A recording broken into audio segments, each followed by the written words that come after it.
नमस्कार, मैं हूं सत्यपाल और आप देख रहे हैं CWB हिंदी न्यूज। हरियाणा में अभी बिजली कटौती से राहत नहीं, बिजली कटौती की संख्या में हो सकता है इजाफा। हरियाणा में बिजली उपभोक्ताओं को अभी तक बिजली कटौती से राहत नहीं मिली है। न तो नई कंपनियों से बिजली खरीदने की प्रक्रिया में तेजी लाई जा रही है और न ही सरकार पुरानी कंपनियों से समझौते के साथ बिजली आपूर्ति शुरू करने में सफल रही है। भीषण गर्मी के कारण प्रदेश में दिन प्रतिदिन बिजली की मांग बढ़ती जा रही है, लेकिन कहीं से भी आपूर्ति की व्यवस्था नहीं की गई है। यही स्थिति रही तो आने वाले दिनों में बिजली कटौती की संख्या में इजाफा देखने को मिल सकता है।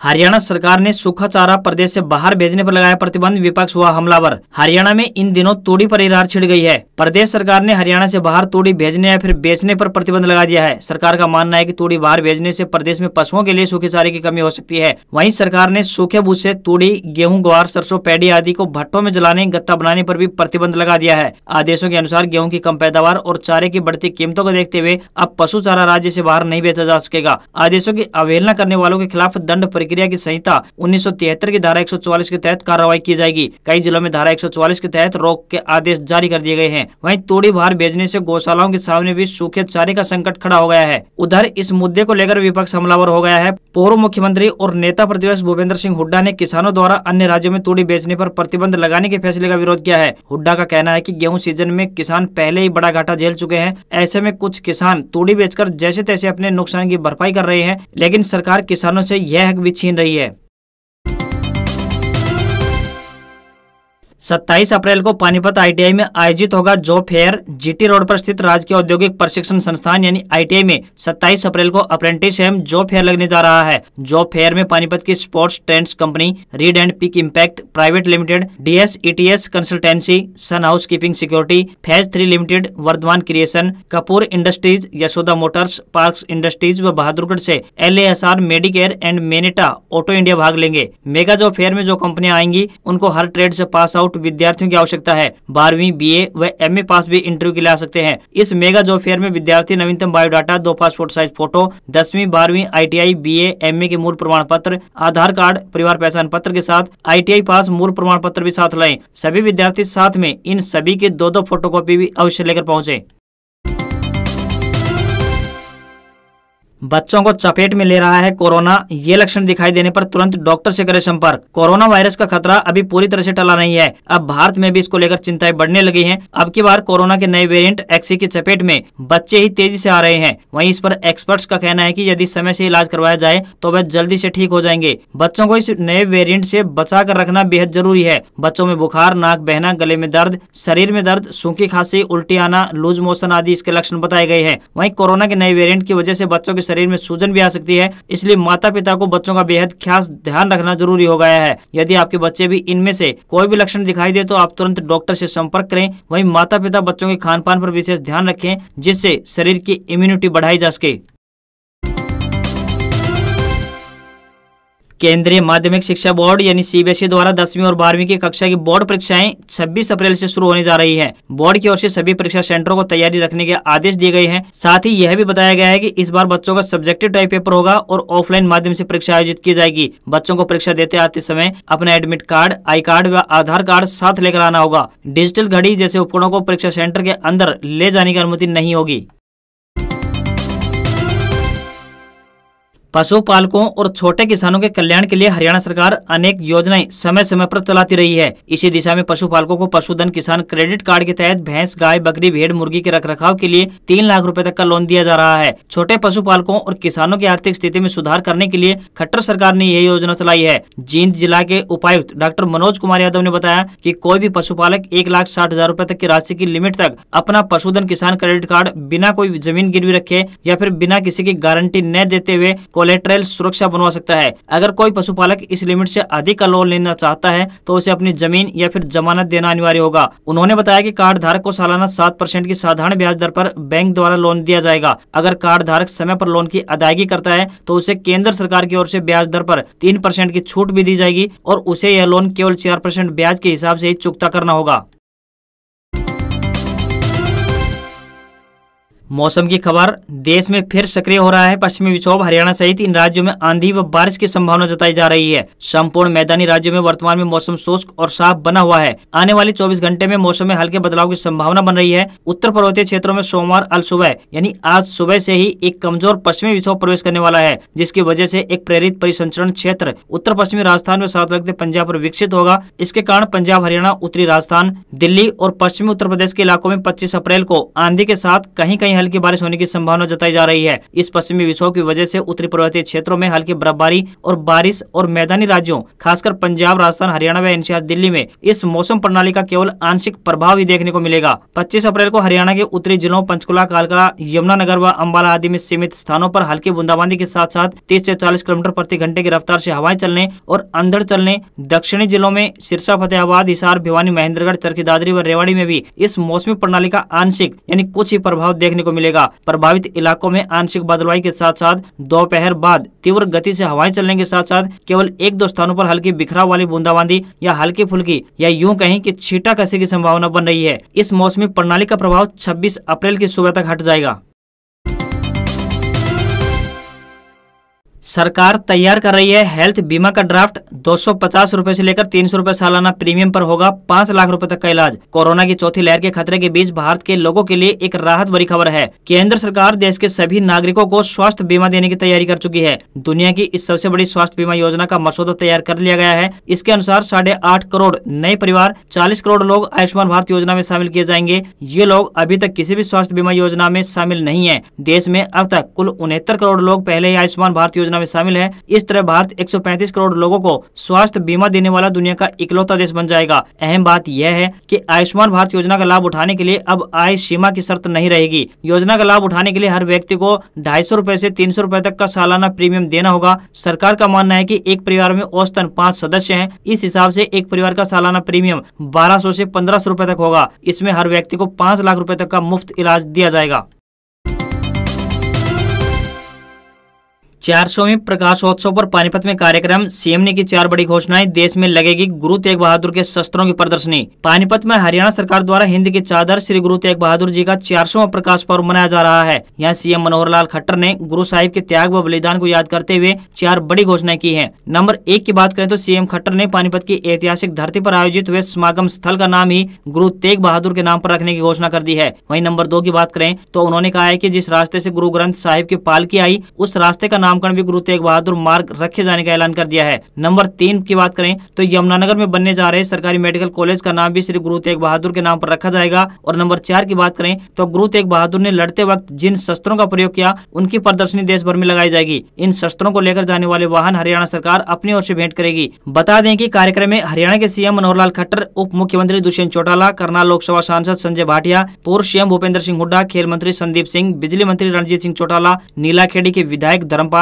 इंद्री के विधायक रामकुमार कश्यप, घरोंडा के विधायक हरविंदर कल्याण, शिक्षा मंत्री कंवरपाल गुज्जर, सिरसा की सांसद सुनीता दुग्गल समेत 20 कांग्रेसी विधायक समेत कई नेता पहुंचे थे। सभी ने गुरु साहिब के दरबार में हाजिरी लगाई और फिर लंगर चखा।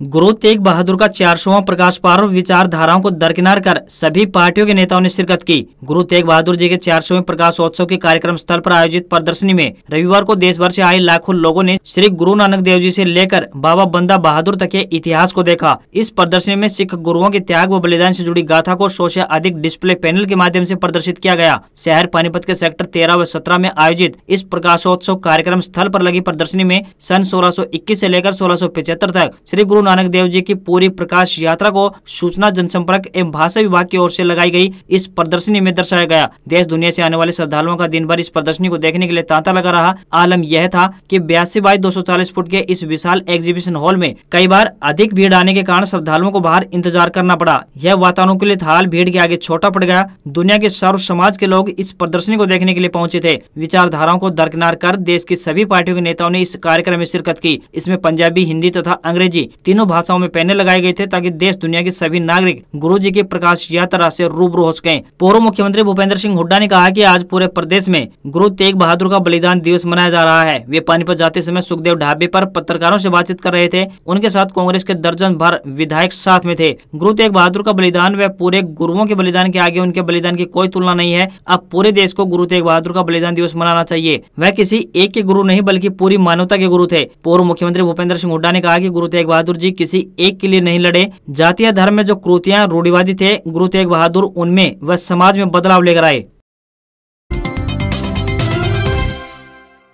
हरियाणा में कोरोना के 417 नए केस सामने आए। एसीएस ने स्वास्थ्य मंत्री को सौंपी रिपोर्ट। हरियाणा में कोविड संक्रमण के मामलों में एक बार फिर से इजाफा होने के कारण एक बार फिर से चिंता का माहौल बन गया है। सूबे के जिलों में इक्का दुक्का व गुरुग्राम फरीदाबाद में अचानक ही ज्यादा केस आ रहे हैं। एनसीआर के जिलों में बैठक व समीक्षा करने के बाद पहुंचे एसीएस हेल्थ राजीव अरोड़ा ने जहां अपनी रिपोर्ट प्रदेश के स्वास्थ्य मंत्री को सौंपी है, वहीं उन्होंने स्वास्थ्य विभाग की टीमों को खासतौर पर 4 जिलों में ज्यादा सतर्कता बरतने के लिए भी कहा गया है। चारों जिलों में मास्क भी अनिवार्य कर दिया गया है। इन जिलों के अलावा बाकी जिलों में भी विभागीय अफसरों को अलर्ट रहने के लिए कहा गया है। रविवार को एक बार फिर से प्रदेश भर के अंदर 417 नए मामले सामने आए हैं। रविवार को 9,288 सैंपल लिए गए। प्रदेश भर में अभी भी सक्रिय केसों की बात करें तो 1,757 केस हैं। लेकिन संतोषजनक बात यहाँ पर यह है कि अस्पतालों में भर्ती इस वक्त बेहद ही कम है। 1729 लोगों को घरों में आइसोलेट के लिए रखा गया है।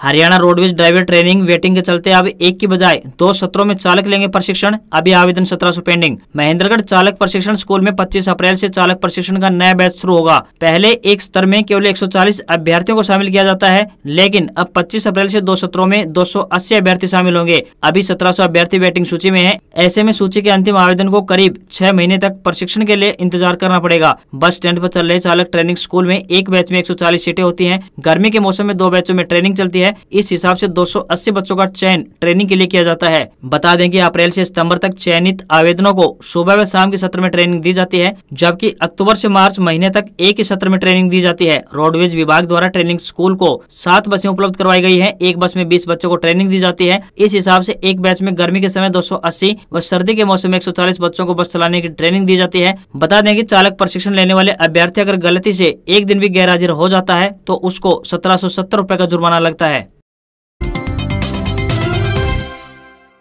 दाखिले के लिए PPP यानी परिवार पहचान पत्र जरूरी। MIS पोर्टल पर अपलोड करना होगा डाटा। छात्रवृत्ति प्रोत्साहन राशि ID के खाते में आएगी। प्रदेश के स्कूलों में शिक्षा सत्र 2022-23 में विद्यार्थियों के प्रवेश के समय ही परिवार पहचान पत्र का डाटा भरा जाना अनिवार्य कर दिया गया है। इस संदर्भ में मौलिक शिक्षा निदेशक ने राज्य के सभी जिला मौलिक शिक्षा अधिकारियों को पत्र जारी कर आवश्यक दिशा निर्देश दिए हैं। जारी पत्र में कहा गया है कि सरकार के निर्देशानुसार प्रवेश सत्र वर्ष 2022-23 में विद्यार्थियों में दाखिले के समय परिवार पहचान पत्र ID को MIS पोर्टल पर अपलोड करना जरूरी है। यदि किसी छात्र का परिवार पहचान पत्र ID का डाटा पोर्टल पर नहीं भरा होगा तो उसे किसी भी विभागीय स्कीम के तहत छात्रवृत्ति या प्रोत्साहन राशि का लाभ नहीं दिया जाएगा। पात्र विद्यार्थी का MIS पोर्टल पर डाटा भरते समय परिवार पहचान पत्र का कॉलम भी भरना जरूरी होगा। इसलिए सभी छात्र और उनके अभिभावक जल्द डाटा अपलोड करा लें। यदि ऐसा नहीं होता है तो विद्यार्थी को किसी भी छात्रवृत्ति स्कीम का लाभ नहीं दिया जाएगा। इस संदर्भ में सभी खंड शिक्षा अधिकारी व स्कूलों को अवगत कराया जा रहा है।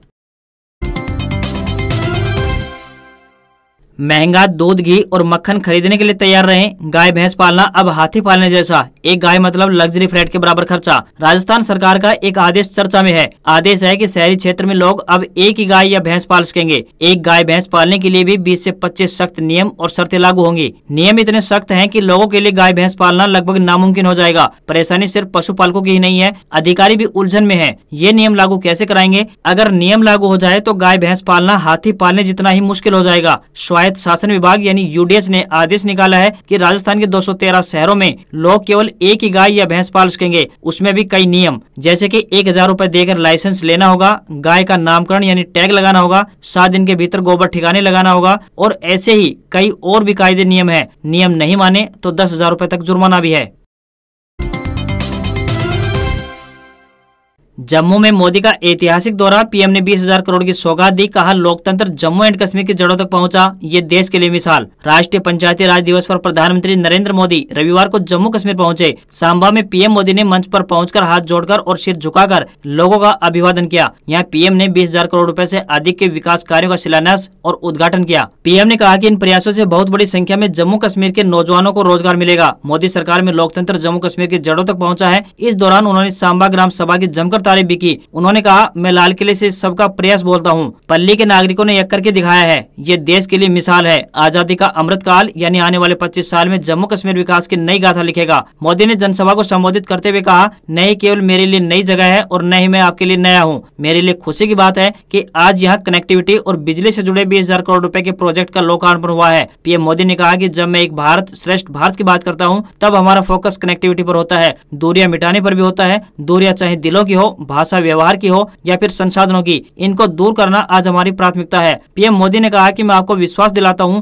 कि आपके दादा दादी को जिस मुसीबत में जीना पड़ा, वो आपको और आपके बच्चों को नहीं होगी। मेरी बात पर विश्वास करिए। प्रधानमंत्री नरेंद्र मोदी ने दिल्ली कटरा एक्सप्रेसवे की आधारशिला रखी। रतलेज जल विद्युत परियोजना 850 मेगावाट का उद्घाटन भी किया। साथ ही क्वार जल विद्युत परियोजना 540 मेगावाट का भी शिलान्यास किया। बता दें कि अनुच्छेद 370 हटने के बाद पीएम मोदी का यह पहला दौरा है। आज खबरों में बस इतना ही। देखते रहिए CWB हिंदी न्यूज। नमस्कार।